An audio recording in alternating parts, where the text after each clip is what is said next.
अस्सलाम वालेकुम दोस्तों, कैसे हो सब लोग। उम्मीद करता हूँ सब खैरियत से होंगे। मैं अल्हम्दुलिल्लाह खैरियत से हूँ। दोस्तों, जैसा कि रमज़ान गुज़र रहा है और आगे ईद आ रही है, तो मैं आप दोस्तों से पूछना चाह रहा था कि सब ने ईद के लिए कपड़े शॉपिंग वगैरह तो कर ली होगी, तो किस किस ने अपने वालदैन के लिए शॉपिंग की है और किस किस ने अपने गाँव या इलाके के इमाम मस्जिद के लिए शॉपिंग की है। तो यार, जहाँ पे हम रहते हैं, जितने भी मसाइल हों, लेकिन कम से कम जो त्यौहार होते हैं, इन पे सब मसाइल को भूल कर हमें अपनों की खुशियों का ख्याल रखना चाहिए जितना हमसे हो सकता है। सबसे ज़्यादा हमें अपने वालिदैन के अखराजात और उनके पहनने के तरीक़ेकार जो भी हैं, उनके कपड़े वगैरह का ख्याल रखना चाहिए चीज़ों का।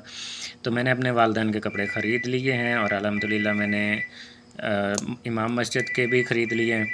तो आप दोस्तों से भी रिक्वेस्ट है कि आप भी सब अपने अपने करीब अगर हो सकता है तो इमाम मस्जिदों का भी ख्याल रखें और अपने वालिदैन का, अज़ीज़ रिश्तेदार और बहन भाइयों का भी। तो ईदी भी जो है मेरी तरफ़ से अल्हम्दुलिल्लाह मेरी बहनों को जा चुकी है, बच्चों के लिए भी, बीवी बच्चों के लिए भी कपड़े ख़रीदे जा चुके हैं। तो जिस तक रहती है बहन तक वो भी पहुंच जाएगी इंशाल्लाह। मेरी सैलरी आई थी पहली, तो मैंने सबका ख्याल रखा है, आप भी रखें। तो यहाँ पे अभी मैं आपको दिखाता हूँ, अगर बैक कैमरा हो जाता है तो नहीं होता स्नैक में, चलें कोई नहीं।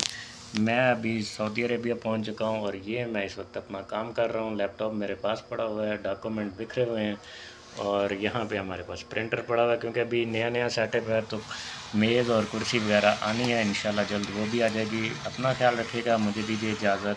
अल्लाह हाफ़िज़।